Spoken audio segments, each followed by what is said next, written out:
Speak with Joe Macleod from UK, actually from Sweden, I should say. Yeah.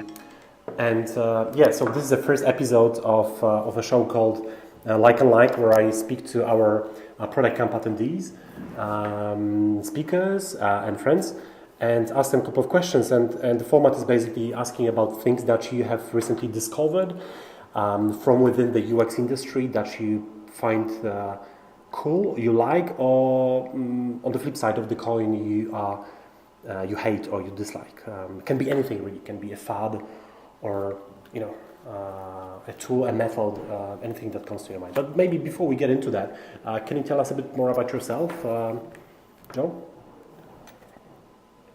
Yeah, sure. So I grew up doing design. I was a lot on doing graphic design very early on. Got on into the web super early on with sort of modems and the first sort of coded websites of like the late or mid 90s. So very much started to fall in love with the interface component of building websites and the magic of it. More recently, I guess after that, I got into interaction design in particular. Firstly at the Royal College, and then moved on into doing, getting involved with the first .com boom, which was super exciting, and the .com crash, and which was also super exciting. I moved over into mobile quite early on. I was quite interested in that, so I went and worked for Orange, done a lot of stuff, services for them, designed a lot of services for them, and then worked for a couple of other companies. Ended up at Nokia back in their heyday. Met lots of friends there who've gone all over the place now, and that's been great in terms of networking, I guess. Also, we've done some really good products then, so it was interesting watching the poor management, I think, or direction of the company, and see it crash so quickly. It does make you think how any company can crash. Yeah, we're talking Nokia, right? Yeah. And then I left there and went and worked for Us2, which was an agency. When I first started there, it was about 60 people. And when I left about 5 years later, it was about 250. I was head of design, so had a lot of, there was like about 100 designers there, so it was quite a big role. So did you get to do any design at all? Back in the days of Us2, with having such a huge team, did you do any design yourself, or was that mostly management and design review? Early on, I've done bits and bobs. I've got to admit, later it became a lot more of a management role, but you sort of start to find interest in those components as well, and building culture and developing sort of strategies and stuff like that. So it has different values. One of the reasons I left there recently was because I wasn't feeling creatively. Oh, I see. Sort of, I guess, enhanced.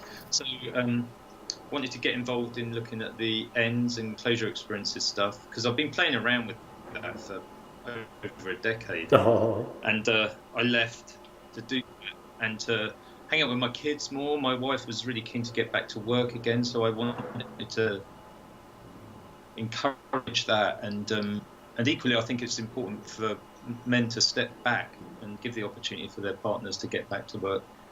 And so I started looking into the ends, and found it fascinating. What I was intending to do was like a 6-month sort of stint, like maybe write an article about it, or a couple of, but like 3 years later I've got a book out, ebook, all sorts of talks and conferences and workshops, and working with companies doing stuff. So it's fascinating. I find it fascinating. I think it's such an important issue, and it's although I'm talking at Product Camp, it goes way beyond just digital products to a whole consumer life cycle. I talk a lot of sustainability stuff, and there's a lot of application in financial services. So I'm going off to the west coast to San Diego to talk to TurboTax and some other companies. So it's growing a lot. Cool, that's good to hear. So summary of what I So have. you definitely seen plenty of things and plenty of fads and new Yeah. products and new servers and new methods. So I wonder what you think. Like, so tell me, like, what you've discovered recently that you found particularly interesting, or I don't know, fascinating, and if you think you could adopt that, or like whatever that is, an app or a tool. And I think it's been interesting how more recently, and this is very much an Elon Musk thing. I'm not a big Elon Musk fan for Uh-huh, it being uh-huh. Elon Musk, but what I see in terms of um, social behaviour, that what we used to do as countries or governments or big industry is like create these innovations, and now it seems it falls to an individual to do it, which seems quite crazy that somebody like Elon Musk, and there's other people around the world doing pioneering stuff, individuals, sort of philanthropists, and when one of the most important things for humans to do is do a common enormous achievement, something which we'd never have imagined doing before. And the moon landing and getting into space, whether it be the Russians who were first in space or the Americans onto Americans. the moon. But what that done was enormously inspiring for humans on Earth, and it done a number of things. It bonded us as a species to say, and made a division between us as Earthlings, I guess, and outer space as the moon, sort of thing. And all of this narrative came around at this time, which was, Martian, when the moon landings were happening and they were developing a lot of the space race, the sort of narrative of Martians and space and aliens was really getting exciting. And I think that was really important. And it also strangely, it kicked off the modern green movement. So one of the experiences that we also experienced on Earth was seeing Earth in space as a very vulnerable object, and it bonded us. And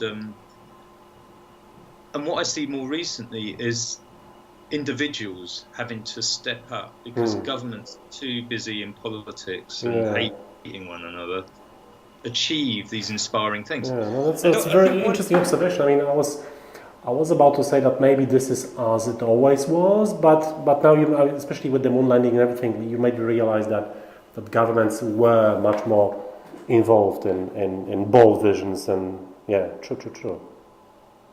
Yeah, and I think, and why I wanted to bring it up with you and the product mindset is that I think Elon Musk does present a perfect example of that product mindset. Is that I've got an idea and a belief, and the amount of naysayers he's had to experience, and people saying no, you can't do it like that, and he's done that on repeated occasions with things like PayPal and Tesla and stuff. And so it is, I think, a good example for us, not only as product people, but to consider that on a wider social level, that we all need to work to aspire to outcompete ourselves as humans, and to work together to get to somewhere like Mars as a human species will bond us. And the responsibility of government seems to be tinkering around with 1950s mindset of killing each other and dividing each other. Yeah, that's for sure. So you think there's a learning for us from Elon Musk, like even though we're not sort of flying to Mars or colonizing Mars or I think it's changing the industry, we could do something on a small scale. Yeah, and aspiring to do things that will inspire all of us, and move beyond what governments have previously tried to achieve. So I think there's something quite exciting in that. I wish it came sooner, because we need something which binds us as humans in the world, and something maybe more positive than climate change, because that's going to bind us, no doubt. yeah, for sure. So speaking of that, like, could you find an example on a small scale, like sort of, in other words, a counterpart to Musk inside a niche of some sort that is much more achievable for us. So, you know what I'm saying? Because obviously, like aspiring to Musk too many people would be like saying like, you know, be another Steve Jobs. I mean, that's hardly possible, right? No, I mean, it was very much like, think of it's a product. It's that passion around, I'm going to beat others, and I'm going to go it alone, and I'm going to prove you wrong. Listen to people who say no all the time. Yeah, and, So cool. it's not just an Elon Musk thing. You've got a responsibility to push through past naysayers to inspire us all. Yeah, nice one. Okay, you have definitely planted a seed in my mind. Now I'll need to think about that. Excellent. A moment. And on the flip side, Joe, what's that one thing you see or you've discovered that you are, you know, against, or you hate, or, you know, you're very dispassionate about? I think narcissism. I think about industrial narcissism. I find very frustrating, and you see it a lot because we are quite narcissistic and looking into ourselves. The design industry is particularly bad at it, I think, and I've experienced that on a number of occasions.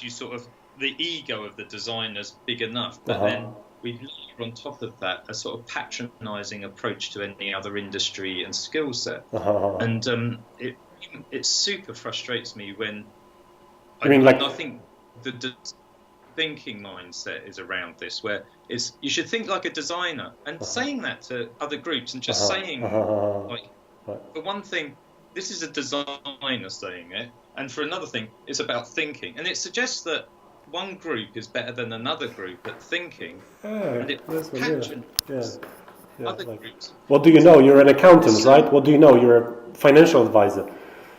Yeah, maybe. Although depends how you look at it, though, because say with design thinking, the way I understand it, I always have understood it, that design thinking is maybe more applying skills of design or tools of design to things that are not necessarily design related or driven, like iterative approach or prototyping or things like that. But coming back to your initial idea of narcissism, there's something about that I see for sure in the industry. And it does suggest that other groups haven't done those type of approaches before, and I think maybe I'm older and I've seen a lot of experiences in my time in big industry and little groups, and I think we get too wrapped up in our own version of affairs. Not to say that design shouldn't be respected and an equal part in things, but it does sometimes feel like very narcissistic. And I see it as well, not just in design, but in terms of processes that we do. And we talk about like this particular process and that particular process, and overlook, actually, there's a lot of very learned companies, agencies, and systems from the past that we overlook when we don't look into history and to see what other groups have been doing. So, for example, I see so much of the conference stuff that goes on very, very rarely references historical context. Oh, I see. Okay. And I think this is another component of it, is that ignorance to history. I remember an interesting talk, like to close this topic, but remember interesting presentation by Erik Rice, who will be coming to Product Camp as well, and he had given a talk on pretty much disclosing that everything that we are raving about, all the new tools, methods, and methodologies, is, matter of fact, nothing new. That back in the days of Madman or the first advertising agencies, user research, they've been doing that. They've been doing prototyping on ads, even testing things. So, nothing new at all. My point exactly. Yeah. I was in a conference a while ago, and somebody got up and they were talking about more recent design or team processes. And this person got up afterwards who'd had loads of experience in doing design organizational change, and then he went through reference so many big company types and models, and all of them were back over the last 100 years. And it was amazingly inspiring and very insightful. But it did make an extreme contrast between some of the thinking that we've got going on now. Yeah, for sure. Nice one. Okay, and to sort of finish off, Joe, can you tell us what you're going to talk about at Product Camp in Poland? Yeah, so I was going to talk about ends and closure experiences. Going to talk about how that's framed our type of approach for consumerism now, and it's framed how we think as consumers and providers as well. So we provide a very biased version of the consumer life cycle and overlook important aspects of it, which I believe hold the key to improving our consumer experiences, but also sort of rebalancing the ills of consumption that we've been bedding in, not only to the product world where we've got seas full of plastics, but also into like how we've started to mismanage services and do a lot of mis-selling, financial services in particular, and then more recently with digital, there's so much to learn by looking to things in a more balanced context instead of this very short-termism we have, which particularly in digital products, which I've got plenty of experience of doing very short-term digital products, so know a lot about that, and we're making the same mistakes that we have made in the past. So it's going to be about endings and closure experiences and sort of shine a light on how we can improve that. Cool. Looking forward to that. So let's leave our viewers with that cliffhanger,